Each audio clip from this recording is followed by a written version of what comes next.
আসসালামু আলাইকুম প্রিয় ভিউয়ার্স, আশা করি সবাই ভালো আছেন। আমার এই ছোট্ট নতুন একটি ইউটিউব চ্যানেলে আপনাকে স্বাগতম। আপনারা দেখতে পাচ্ছেন যে আমি একটা বাইক চালাইতেছি। এই বাইকটা আমার নিজের এবং নিজের উপার্জিত টাকা দিয়ে কেনা। এটা ভাবতেই ভালো লাগে যে একটা বাইকারের স্বপ্ন পূরণ হলো। প্রত্যেকটি ছেলের একটা স্বপ্ন থাকে যে আমার একটা বাইক হবে, হয়তো বা দুই একজন ব্যতীত। তো ওরকম একটা স্বপ্ন আমারও একটা সময় ছিল যে আমার নিজের একটা বাইক হবে। আমি সেই বাইকে করে আমি আমার ফ্যামিলিকে, আমার মা বাবা ভাই ওয়াইফকে মেয়েকে নিয়ে ঘুরবো। তো আলহামদুলিল্লাহ, আল্লাহ পাক রব্বুল আলামিন আমার এই স্বপ্নটাকে বাস্তবে পরিণত করছে।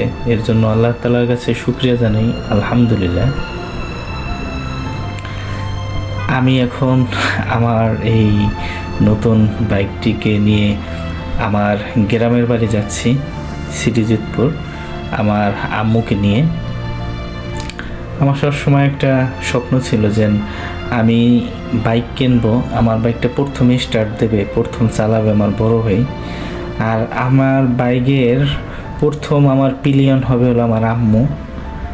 আলহামদুলিল্লাহ, আল্লাহ পাক রব্বুল আলামিন সেইভাবে আমার স্বপ্নটাকে পূরণ করছে। এখন আমি আমার আম্মুকে নিয়ে গ্রামের বাড়ি যাচ্ছি। অ্যাকচুয়ালি বাইক কিনছি, গ্রামে কাকা কাকি আত্মীয় স্বজন আছে, তাদেরকে বাইক দেখানো হয় নাই। সেই উপলক্ষে আমি আমার গ্রামের বাড়ি যাচ্ছি। হাতের বায়ে ঢুকে যাব, মেন রাস্তা এখান থেকেই ছেড়ে দিতে হবে। রাগদির থেকে হাতের বায়ে মোল্লাদি বাজার যাবার যে রাস্তা, সেই রাস্তাটা ধরে আমরা যাচ্ছি। এই রাস্তাতেই আমার গ্রামের বাড়ি। অ্যাকচুয়ালি গ্রামের বাড়ি যদি ভাই গ্রামে না হয় তাহলে প্রকৃত মজাটা বোঝা যায় না। গ্রামের বাড়ি, দুই পাশে সবুজ, বর্ষার সিজনে পানি থাকবে, নৌকা করে ঘুরে বেড়াবো, এইটাই হচ্ছে মেন গ্রামের মজাটা। তো আলহামদুলিল্লাহ, আমার গ্রামের বাড়িটা সেম ওরকমই। দেখেন এই যে রাস্তার দুই পাশেই পানি। তবে এই রাস্তায় চলতে হলে মোড়গুলোতে খুব সতর্ক থাকতে হবে এবং হরেন দিতে হবে, কারণ সামনে থেকে ইজি বাইক চলে আসতে পারে যে কোনো সময়।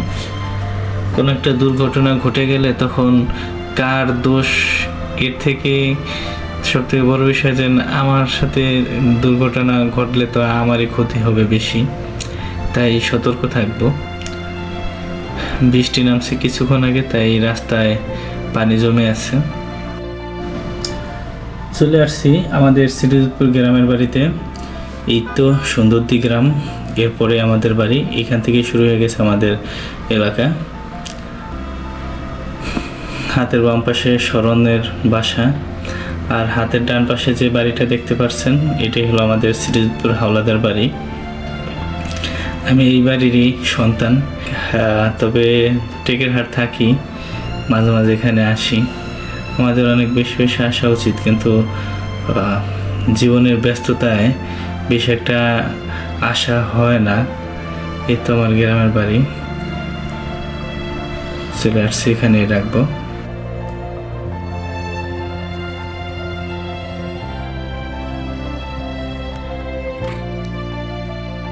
বাড়িতে যাই, সবার সাথে দেখা করি, ময়মরবিদের থেকে দোয়া নেই এবং নাস্তা করলাম। সব কিছু শেষ করে আবার আম্মুকে নিয়ে টেকেরহাটের উদ্দেশ্যে রওনা করছি।